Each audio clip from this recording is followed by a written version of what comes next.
So, right after this Michael movie came out, there has been a lot of discourse about Michael Jackson's relationship with his father, Joseph Jackson, right? People have differing opinions. Some people think Joe was a monster. Some people think that he did what he had to do to get his family out of Gary, Indiana, and to make them successful. But I had a thought, or I remember back to this speech that Michael gave at Oxford University in 2001. That's in a book that I have, and I think it's really interesting, and I think it's something that everybody needs to hear. So I'm gonna read it to y'all. It's a little long, so buckle up. So he says, "You probably weren't surprised to hear that I did not have an idyllic childhood. The strain and tension that exists in my relationship with my father is well documented. My father is a tough man, and he pushes my brothers and me hard from the earliest age to be the best performers we could be. He had great difficulty showing affection. He never really told me he loved me, and he never really complimented me either." And hearing that right there is sad. When Michael Jackson said, "My father never told me he loved me," that hit me. And honestly, fellas, we got to do a better job with this. It's being real with you guys. I know a lot of us were raised to be tough, raised to hide emotions, raised to believe being hard made you a man. But this generation needs more from us emotionally. Your kids need to hear, "I love you. I'm proud of you. I'm here for you." Because providing financially is important, but emotional support matters too. A lot of men grew up in survival mode and never learned how to show affection, never learned how to communicate emotionally.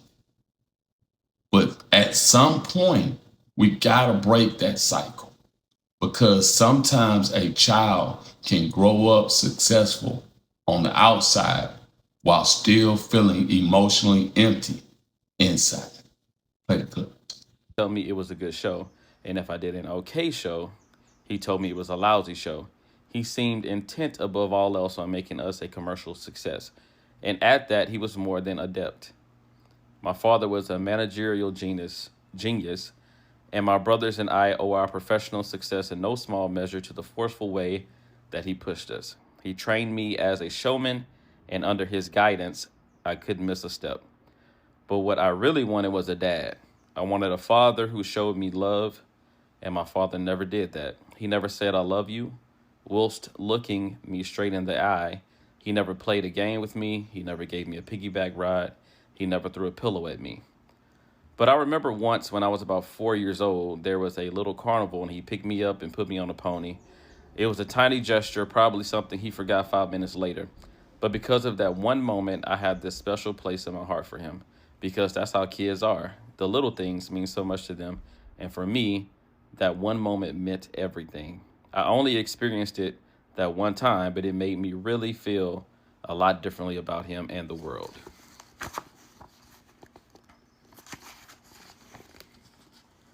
But now I am a father myself, and one day I was thinking about my own children, Prince and Paris, and how I wanted them to think of me when they grow up. To be sure, I would like them to remember how I always wanted them with me wherever I went, how I always tried to put them before everything, including my albums and my concerts. But there are also challenges in their lives. Because my kids are stalked by paparazzi, they can't always go to a park or a movie with me. So what if they grow older and resent me and how my choices affected their youth? Why weren't we given an average childhood like all the other kids, they might ask. And at that moment, I prayed that my children would give me the benefit of the doubt, that they will say, "Our daddy did the best he could given the unique circumstances that he faced. He may not have been perfect, but he was a warm and decent man who tried to give us all the love in the world." I hope that they will always focus on the positive things, on the sacrifices I willingly made for them, and not criticize the sacrifices circumstances may have forced upon them, or the errors I have made and will certainly continue to make in raising them. For we all been someone's child, and we know that despite the very best of plans and efforts, mistakes will occur. That is just being human. And when I think about this, of how I hope that my children will not judge me unfavorably and will forgive me my shortcomings, I am forced to think of my own father, and despite the part of me that denied it for years, I have to admit that he must have loved me. He did love me, and I know that. There are little things that showed it. When I was a kid, I had a real sweet tooth. We all did. My favorite food was glazed. Now, this part right here is powerful because sometimes you don't understand your parents until you become one. Now, that doesn't excuse everything. Let me be clear. Pain is still pain. Wrong is still wrong. And some things should have been handled better. But when you become a parent, you start realizing your parents were human too. They were. They had trauma. They had pressure. They had bills. They had fear. They had wounds they never talked about. And sometimes what we called coldness was really survival. Sometimes what we call toughness was the only language they were taught. That doesn't mean it doesn't hurt, but it does give context. And this is where healing starts for a lot of people. When you can say what happened to me hurts, but I can also see that my parents were broken too. That's not making excuses. That's maturity. Because grace doesn't erase accountability.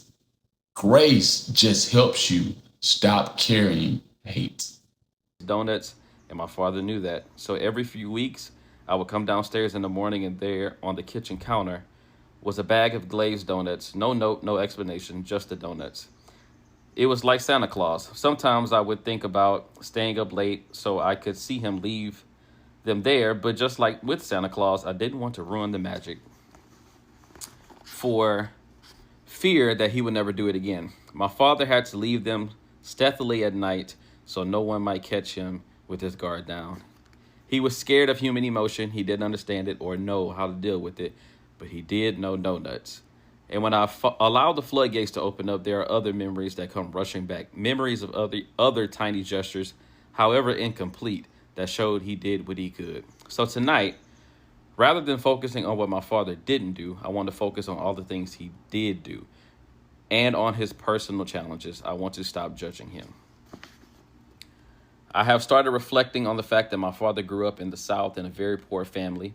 He came of age during the Depression, and his own father, who struggled to feed his children, showed little affection toward his family and raised my father and his siblings with an iron fist. Who could have imagined what it was like to grow up a poor black man in the South, robbed of dignity, bereft of hope, struggling to become a man in a world that saw my father as subordinate? I was the first black artist to be played on MTV, and I remember how big of a deal that was even then, and that was in the 1980s. My father moved to Indiana and had a large family of his own, working long hours in the steel mills, work that kills the lungs and humbles the spirit, all to support his family. Is it any wonder that he found it difficult to expose his feelings? Is it any mystery that he hardened his heart, that he raised the emotional ramparts? What other choice does a man have when his life is a struggle just to get by? And most of all, is it any wonder why he pushed his sons so hard to succeed as performers so that they could be saved from what he knew to be a life of indignity and poverty? I have begun to see that even my father's harshness was a kind of love, an imperfect love to be sure, but love nonetheless. He pushed me because he loved me, because he wanted no man to ever look down at his offspring. And now, with time, rather than bitterness, I feel blessing. In the place of anger, I have found absolution. And in the place of revenge, I have found reconciliation. And my initial fury has slowly given way to forgiveness. Almost a decade ago, I found a charity called Heal the World. The title was something I felt inside of me. Little did I know, as Shmuley later pointed out, that those two words formed the cornerstone of Old Testament prophecy. Do I really believe that we can heal this world, and that is riddled with war and hate and genocide even today? And do I really think that we can heal our children, the same children who can enter their schools with guns and hatred and shoot down their classmates like they did at Columbine, or children who can beat a defenseless toddler to death like the tragic story of Jamie Bulger. Of course I do, or I wouldn't be here today. But it all begins with forgiveness, because to heal the world, we first have to heal ourselves. And to heal the kids, we first have to heal the child within each and every one of us. So he says a little bit more, but I'll end it with this. He says, to all of you tonight who feel let down by your parents, I ask you to let down your disappointment. To all of you tonight who feel cheated by your fathers and mothers, I ask you not to cheat yourself further.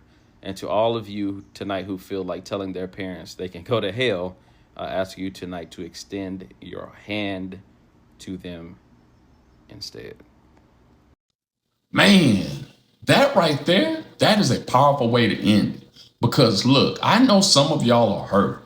I know some of y'all feel like your parents didn't give you what you needed emotionally.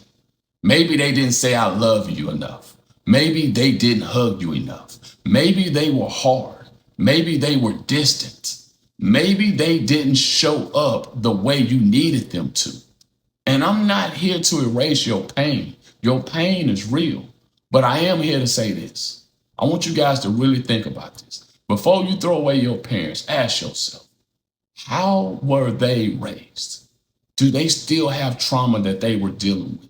Did they have trauma from being raised by abusive parents? Because some of our parents were raised in survival mode. They didn't have therapy. They didn't have emotional language. They didn't have people asking them how they felt.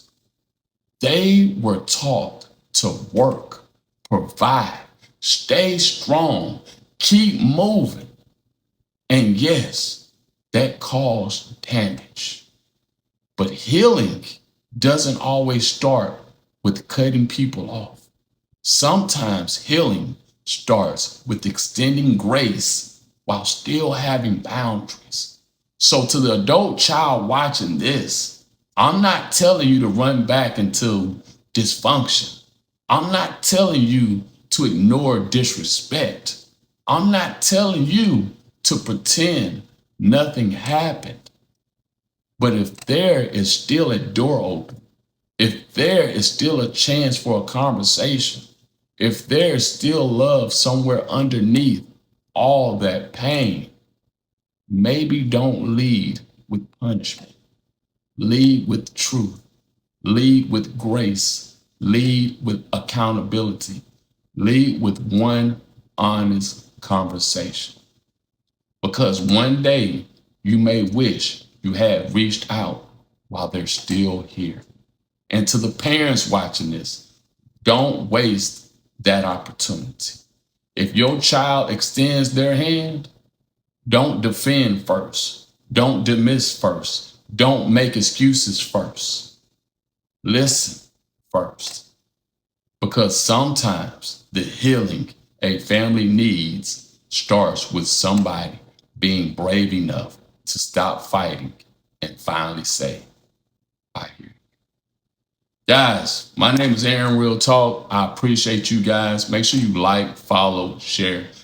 Please comment on my videos. I appreciate you guys that are going through estrangement, and I'm here to talk. Let's do it.